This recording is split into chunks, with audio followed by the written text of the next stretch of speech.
दोस्तों आज की डिबेट वीडियो होने वाली है वरिष्ठ पत्रकार अमिताभ अग्निहोत्री जी और मौलाना नदीमुद्दीन के बीच में। दोस्तों डिबेट अग्निहोत्री जी की है तो आप अनुमान लगा सकते हैं डिबेट कितनी मजेदार होगी। दोस्तों डिबेट ऐसी है कि अगर आपने पूरी अंत तक देख ली तो आप बिल्कुल अपनी हंसी नहीं रोक पाएंगे। दोस्तों डिबेट बहुत मजेदार होने वाली है, आपसे अनुरोध अंत तक जरूर देखना। अगर आप चैनल पे पहली बार आए हैं या चैनल को अभी तक सब्सक्राइब नहीं किया है तो चैनल को सब्सक्राइब जरूर कर लेना। चलिए दोस्तों मेन डिबेट स्टार्ट करते हैं। पिक्चर चालू करो बे। कभी भी कोई भी किसी के पेशाब वाला जूस क्यों पीना चाहेगा? थूक वाला खाना क्यों खाए? यहां ये बुनियादी सवाल। और नाम लिखने को कहा तो कहा गंगा और जमुना में खाई पैदा हो जाएगी। गंगा जमुना एक साथ तभी रहेंगी जब दुकान पर नाम लिखने का आदेश वापस लिया जाए, और भाई भी नाराज हो जाएगा और चारा भी नाराज हो जाएगा। अपना पेशाब बोतल में भरे हैं, जग में भरे हैं और छिड़क रहे हैं, अपना थूक रोटी पे डाल रहे हैं। क्या चाहते क्या है भाई? अब ये तो भी पता लगे चाहते क्या है।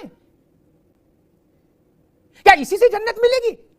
दूसरे को थूक वाला खाना खिला के? देखिए सर, 2 4 5 लोगों की गलती को किसी समुदाय विशेष से जोड़ना या धर्म से जोड़ करके देखना, मैं कहता हूं मानसिक दिवालियापन है। मैं पलट करके आपसे अगर पूछूं कि तिरुपति के लड्डू के अंदर जो कुछ हुआ कौन से धर्म के लोग थे, तो किसी धर्म को टारगेट करके आप जैसे एक अजीम सहाफी या आप जैसे बड़ा पत्रकार थूक जिहाद, पेशाब जिहाद, क्या एक की गलती को जिहाद जैसे मुकद्दस चीज को बदनाम करने की एक साजिश नहीं है? मैं पलट करके आपसे पूछना चाह रहा हूँ, गोमती नदी में गंदगी जा करके टॉयलेट में लोग बैठते हैं, मैंने देखा है। गोमती नदी के अंदर कितनी गंदगी थी और किस विशेष समुदाय के लोग आते हैं।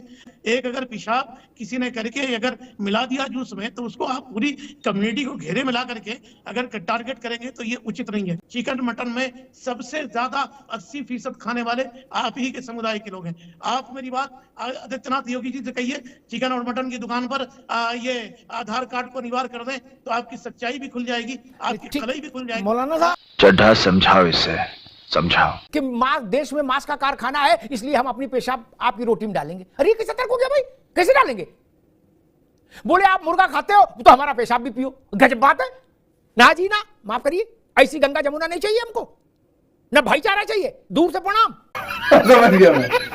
बोले वो फलाने का होटल है वहां फलाना मांस मिलता है। अच्छा जी, तो बोले हमारी थूक पानी चाय नहीं पी सकते हो? गजब बात है, कैसा तर्क आ रहा है और कैसे तर्क पर हम क्या बहस करें? जो मांस खाता है वो पेशाब भी पिएगा, ये तर्क देने की कोशिश हो रही है कि मांस खा सकते हो पेशाब नहीं पी सकते हो।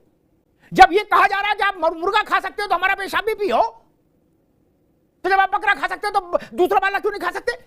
ये सवाल को उठा देगा तो फिर विचित्रता पैदा हो जाएगी।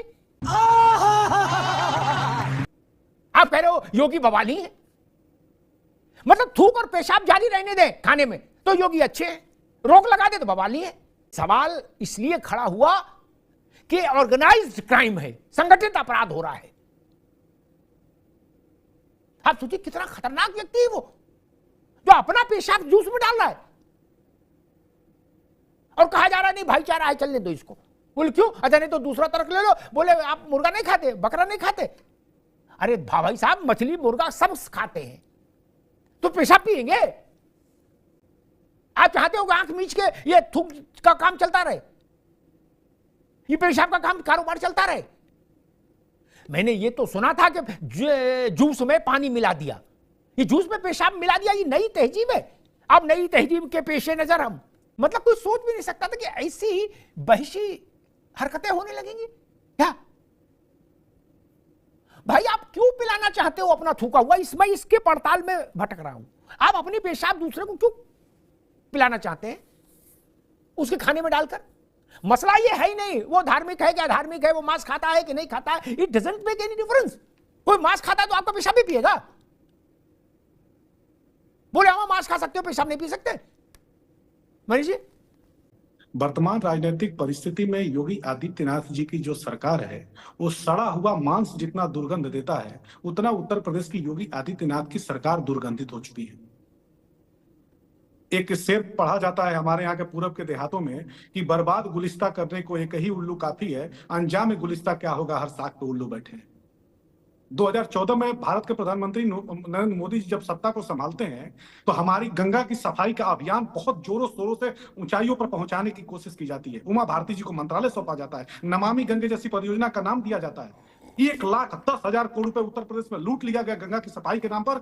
जिस मां गंगा की सफाई के नाम पर 1,10,000 करोड़ रुपए उत्तर प्रदेश में लूटे गए, जिन कंपनियों को आपने काम दिया, क्या हमारी मां गंगा अविरल हो चुकी है? कोरोना के समय में जिस तरह से हमारे यहाँ लोगों के देहांत हुए और उसके बाद से उनकी लाशें मिली थी गंगा के किनारे, जिस तरह से बहती हुई पानियों में लाशें मिली, लेकिन वही पानी हम अपने घर में लेकर के जाते हैं, उसी गंगा को हम पवित्र मानते हैं। और मुस्लिम धर्म, मैं साफ स्पष्ट धर्म विशेष करके मैं बात नहीं करता हूं, मैं स्पष्ट कहता हूं कि मुस्लिम धर्म में अगर किसी ने भी कोई त्रुटि की तो इसका मतलब कि पूरा मुस्लिम धर्म दोषी नहीं है। मुस्लिम धर्म में रहने वाले जो लोग हैं वो दोषी नहीं है। ये जो तर्क दिया, जो मौलाना साहब ने दिया था, उसी को दूसरे शब्दों में समाजवादी पार्टी लाई है। बोले भाई साहब गंगा में लाश बहती मिलती है तो आप पेशाब नहीं पी सकते? गजब तर्क है यार। बोले नहीं, आपको जूस में पेशाब में क्या दिक्कत है, गंगा का पानी नहीं आचमन करते आप? ये भोला तर्क है। एक लाइन रटा दी जाती है, बोले जाओ इसे खेलो। तर्क तो देख लो भाई। और आज इस विषय का लेना देना क्या? आज विषय है आप छद्म रूप से छुपकर हमारे खाने में अपना थूक क्यों डालना चाहते हैं। गंगा साफ नहीं हुई, आसमान में पोल्यूशन है, गाड़ी में पंचर है, इन सब बातों से आज क्या लेना देना? सारी बातें ठीक है आपकी। आज का विषय है आप अपनी पेशाब हमारे जूस में क्यों मिलाना चाहते हैं। किसी भी झूठे तर्क के सहारे इस बात को सिद्ध नहीं कर सकता, उसके औचित्य को सिद्ध नहीं कर सकता कि आप बाध्य हैं पेशाब मिला जूस पीने के लिए। और अगर आप मना करोगे तो आप लोकतंत्र के विरोधी हो जाएंगे, गंगा जमुना के विरोधी हो जाएंगे, नहीं भाईचारा के विरोधी हो जाएंगे। once more। मैंने पीएचडी किया है, मैंने बाल यूं ही सफेद नहीं किया है। मैं बताना चाह रहा हूं कि हिंदू गलती करे या मुसलमान गलती करे, किसी को एक चश्मे देखो गलती करने वाला गलती करता है। मैं अभी आप गोमती रिवर के पास जाइए, कितने लोग बैठ करके सोच करते हैं, मैंने खुद देखा है। तो क्या हिंदू मुसलमान की आप जस्टिफाई करेंगे? गोमती का पानी गंदा है उसकी जस्टिफाई करेंगे? चारबाग पर कौन कौन लोग पान खा करके थूक रहे हैं? अरे हजरतगंज पर मैंने देखा है पान खा करके थूकते हुए, तुम्हारी कौम के लोगों को थूकते हुए, क्या जस्टिफाई करोगे? ये सब छोड़ो। मुसलमान नदी का पानी इस्तेमाल नहीं करता क्या? उसके लिए आवे जमजम आता है क्या पीने के लिए? नहीं ना। गंगा का पानी, गोमती का पानी, नर्मदा का पानी, कावेरी का पानी, जिसका भी पानी है, रामगंगा का, बाणगंगा का, सबका हिंदू मुसलमान सब नहीं इस्तेमाल कर रहे क्या?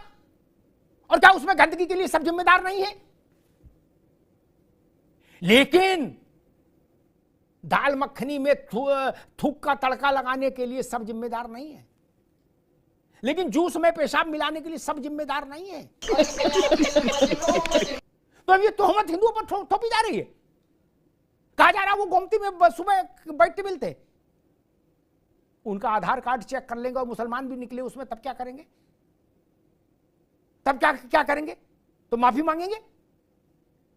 अगर सुबह लोटा लेके मुसलमान भी मिल गया वहां तो क्या करेंगे फिर? ये मजबूरी का तो मामला तो है नहीं कि हमें अपनी पेशाब दूसरे को जूस में पिलानी है, हमें अपना थूक दूसरे को सब्जी में, दाल में खिलाना है। ये कोई मजबूरी का मामला तो है नहीं कि भाई क्या करें, मजबूरी था इसलिए करना पड़ा।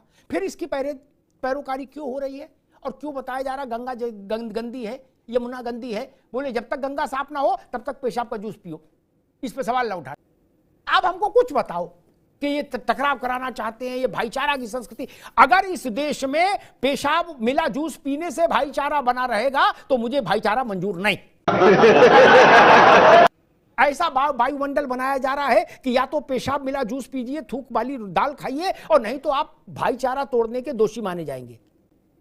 ऐसा भाईचारा भी मंजूर नहीं। अगर भाईचारा की परिभाषा यही है कि जूस में मूत्र मिला के पीना होगा तो ऐसे भाईचारा को गढ़गंगा में प्रवाहित कर दो।